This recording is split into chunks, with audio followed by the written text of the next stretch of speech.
السلام عليكم ورحمة الله وبركاته. أعوذ بالله من الشيطان الرجيم. بسم الله الرحمن الرحيم. الحمد لله والصلاة والسلام على من أرسل رحمة للعالمين وبعد. പ്രിയപ്പെട്ടവരെ, അല്ലാഹു സുബ്ഹാനഹു വ തആല ഖുർആനിൽ പറയുന്നുണ്ട്, ബിസ്മില്ലാഹിർ റഹ്മാനിർ റഹീം, ഇന്നാ അൻസൽനാഹു ഫീ ലൈലത്തിൽ ഖദ്ർ വമാ അദ്റാക മാ ലൈലത്തുൽ ഖദ്ർ ലൈലത്തുൽ ഖദ്രി ഖൈറും മിൻ അൽഫി ഷഹർ എന്ന് അല്ലാഹു സുബ്ഹാനഹു വ തആല ഈ റമദാൻ മാസത്തിൽ സത്യവിശ്വാസികൾക്കായി ഒരു ഗിഫ്റ്റ് എന്നതുപോലെ നൽകുന്നതാണ് ലൈലത്തുൽ ഖദ്റിൻ്റെ രാത്രി എന്നുള്ളത്. നമ്മളെല്ലാവരും അതിനു വേണ്ടി കാത്തിരിക്കുകയാണ്.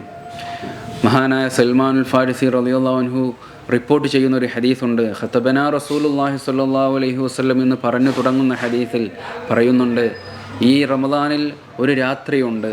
ആ രാത്രി ഒരാളൊരു സൽക്കർമ്മം ചെയ്താൽ അത് 1000 വർഷം സൽക്കർമ്മം ചെയ്തതിനോട് തുല്യമാണ് എന്ന് പ്രവാചകർ സ്വല്ലല്ലാഹു അലൈഹി വസല്ലം തങ്ങൾ നമ്മെ പഠിപ്പിക്കുന്നു.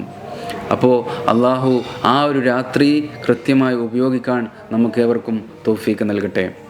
മഹാനായ റസൂലുള്ളാഹി സ്വല്ലല്ലാഹു അലൈഹി വസല്ലം തങ്ങൾ പഠിപ്പിക്കുന്ന മറ്റൊരു ഹദീസ്, ഒരു സത്യവിശ്വാസി അയാളുടെ ജീവിതത്തിൽ ഓരോ സമയത്തും ഓരോ സെക്കൻഡിലും കൂടുതൽ വിചിന്തനം നടത്തുന്ന ഒരു വ്യക്തിയായിരിക്കും എന്നുള്ളതാണ്. പ്രവാചകർ പറയുന്നത്, ഹാസിബു ഖബല അൻ തുഹാസബു, നിങ്ങളെ വിചാരണ ചെയ്യുന്നതിൻ്റെ മുമ്പ് സ്വന്തം ഒന്ന് വിചാരണ ചെയ്യൂ എന്ന്.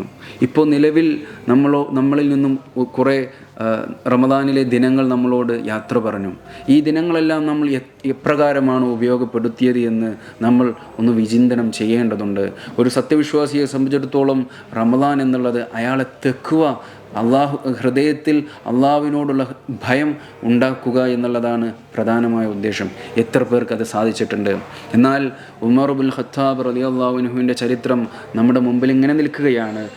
ഓരോ സെക്കൻഡിലും എൻ്റെ കർമ്മം അത് നന്നായിട്ടുണ്ടോ, ഇത് അള്ളാഹു തൃപ്തിപ്പെടുന്ന ഒരു കർമ്മമാണോ ഞാൻ ചെയ്തത്, ഞാൻ സംസാരിക്കുന്ന സംസാരം ഇത് അള്ളാഹുവിൻ്റെ റിള ഉള്ള സംസാരമാണോ എന്ന് ഓരോ സെക്കൻഡിലും വിചിന്തനം ചെയ്യുന്നവരായിരുന്നു ഉമർ ഇബ്നുൽ ഖത്താബ് റളിയല്ലാഹു അൻഹു.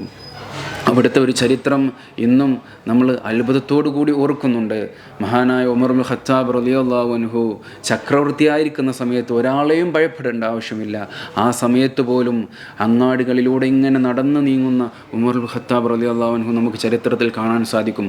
അങ്ങനെ നടന്നു നീങ്ങുന്നതിനിടയ്ക്ക് ഒരു വൃദ്ധയായ ഒരു സഹോദരിയുടെ വീട്ടിലേക്ക് എത്തുകയാണ് ഉമർ ഇബ്നുൽ ഖത്താബ് റളിയല്ലാഹു അൻഹു. ആ സഹോദരിയോട് ചോദിക്കുന്നു, എന്താണ് നിങ്ങളുടെ വിശേഷമെന്ന്.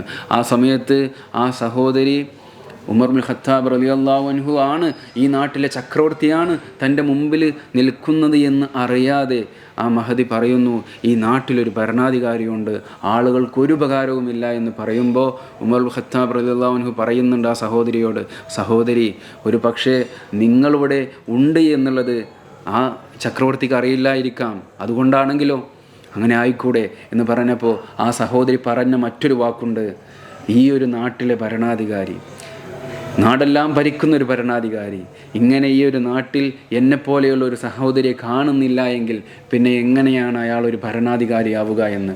ഈ സമയത്ത് ഉമർ ഇബ്നുൽ ഖത്താബ് റളിയല്ലാഹു അൻഹു അമ്പരക്കുകയാണ്. എന്നിട്ട് ആ സഹോദരിയോട് പറഞ്ഞു, സഹോദരി, ഞാൻ നിങ്ങൾക്ക് 50 സ്വർണ്ണ നാണയം നൽകിയാൽ നിങ്ങൾ ഈ നാട്ടിലെ ചക്രവർത്തിക്ക് നിങ്ങൾ പുറത്തു കൊടുക്കുമോ എന്ന് ചോദിച്ചപ്പോൾ ആ സഹോദരി പറഞ്ഞു, ഞാൻ പുറത്തു കൊടുക്കാൻ തയ്യാറാണ് എന്ന്. അപ്പോഴാണ് ആ സദസ്സിലേക്ക് മറ്റൊരു സ്വഹാബി കടന്നു വരുന്നത്. യാ അമീറുൽ മുഅ്മിനീൻ എന്ന് പറഞ്ഞുകൊണ്ടാണ് കടന്നു വരുന്നത്. ആ സമയത്ത് ഉമർ ഇബ്നുൽ ഖത്താബ് റളിയല്ലാഹു അൻഹുവിനെ അല്ലാതെ മറ്റൊരു മനുഷ്യനെയും അമീറുൽ മുഅ്മിനീൻ എന്ന പദപ്രയോഗം ആരും ഉപയോഗിക്കാറില്ല. ഇത് കേൾക്കേണ്ട താമസം ആ സഹോദരി അമ്പരക്കുകയാണ്, ഞാൻ ഈ നാട്ടിലെ ഭരണാധികാരിയോടാണോ ഞാൻ ഇപ്രകാരം സംസാരിച്ചത് എന്ന്.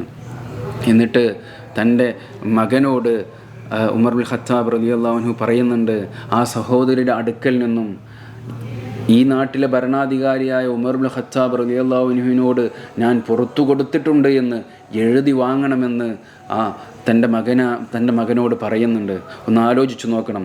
ഈ ചരിത്രത്തിൽ നിന്ന് നമുക്ക് വ്യക്തമാകുന്നത്, തൻ്റെ ജീവിതം എപ്പോഴും വിചിന്തനം ചെയ്യുകയും തൻ്റെ ജീവിതത്തിൽ എന്തെങ്കിലും തെറ്റ് വന്നു പോയിട്ടുണ്ടോ റബ്ബേ എന്ന് ചിന്തിക്കുകയും ചെയ്യുന്നവരായിരുന്നു ഉമർ ഇബ്നുൽ ഖത്താബ് റളിയല്ലാഹു അൻഹുവിനെ പോലെയുള്ള ഒരുപാട് സ്വഹാബത്ത്. അതുകൊണ്ട് ഈ റമദാനിൽ നമ്മളിൽ നിന്നും വന്നുപോയ തെറ്റുകളെക്കുറിച്ച്, നമ്മളിൽ നിന്നും വന്നുപോയ പിഴവുകളെക്കുറിച്ച് ചിന്തിക്കേണ്ട സമയമാണ്. എന്നിട്ട് ആ തെറ്റുകളെല്ലാം മാറ്റി അള്ളാഹുവിനോട് അടുക്കുന്ന രൂപത്തിൽ നമ്മളുടെ പ്രവർത്തനങ്ങളെല്ലാം മാറേണ്ടതുണ്ട്. അള്ളാഹു തൗഫീഖ് നൽകട്ടെ. അസ്സലാമു അലൈക്കും വറഹ്മത്തുള്ളാഹി.